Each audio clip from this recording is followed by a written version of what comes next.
her face.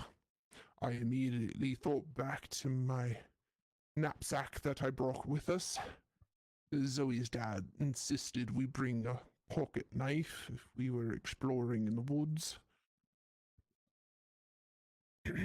Zoe, it's okay. Where's my pack? There's Zoe cut me off.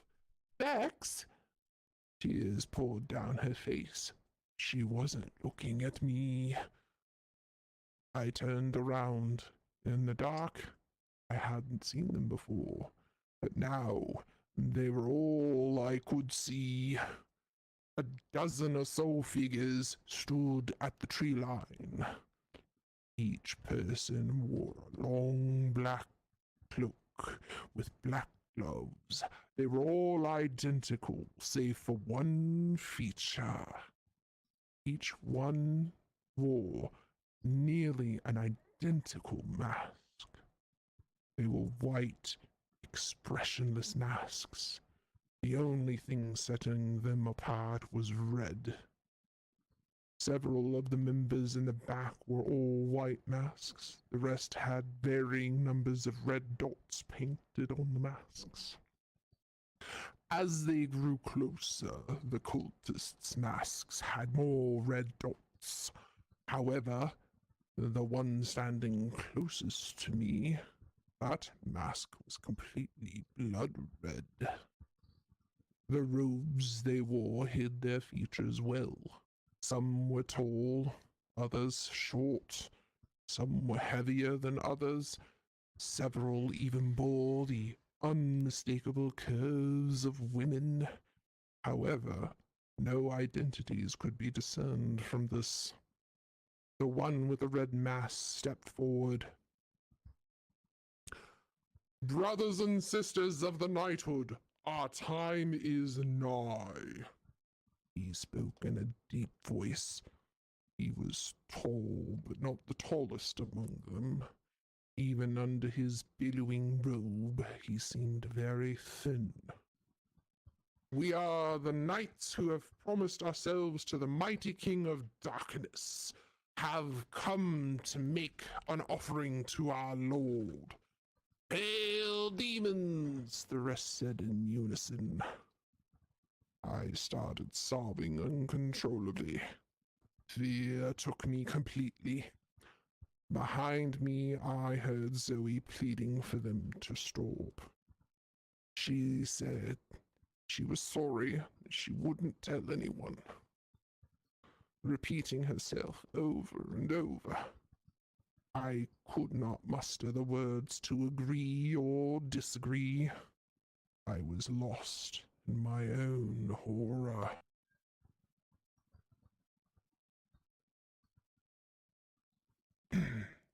The leader paid us no mind and continued.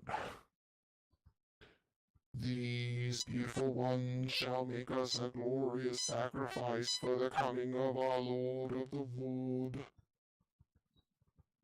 Hail, demons!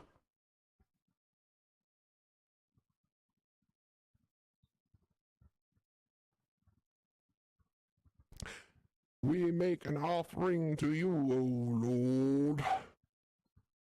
In unison, they began to chant in almost sing-song fashion in a tongue I didn't understand. Que sumus dominos noster tenebris et suscipin benedictium Honc puce domine minus primarium sit vobis famem satir se preperet.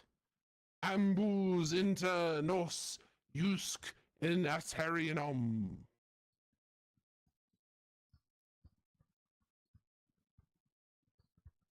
This continued again and again for minutes, or hours, or days. I was lost to it. The rhythm took me. I almost would compare it to being drunk. My head swam. It made me feel tired. When the chanting eventually did stop, the group cried out one final time in unison, "Hail, demons!" With everything that had happened thus far, this was the most horrifying event of my or anyone's life. I lay there, listening to their chant, knowing I was going to die, knowing Zoe would die.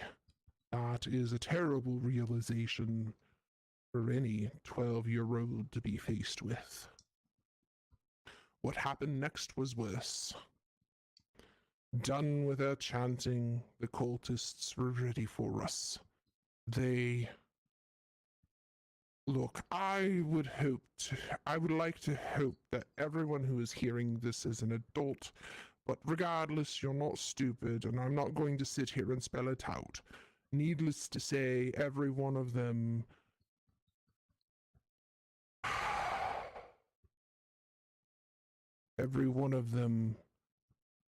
hit us. All of them. The men, the women. Punches, slaps. I tried to fight it at first, and I think Zoe did too. But after a while, the futility of it all set in, and I just cried.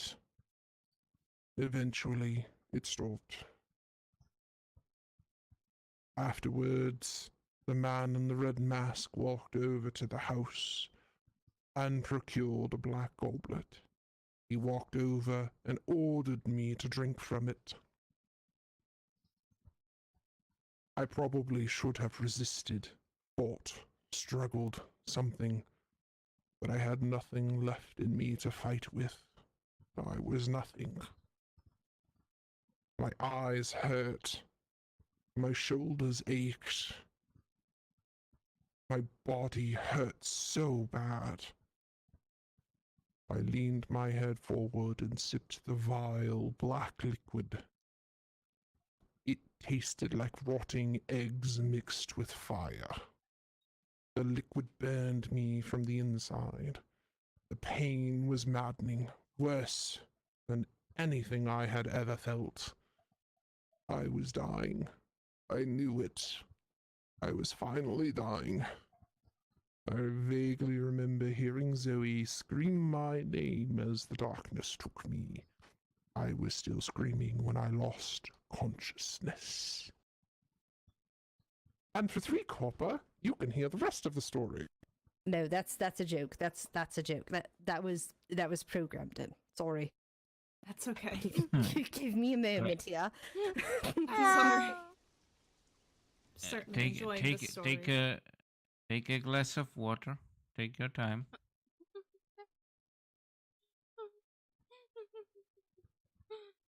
Yes. I'll continue the story like this. The Rat Man is fun and all, but it kind of hurts my throat a little bit. Oh, I believe. So, yes, how are you all enjoying the story so far? Quite intriguing.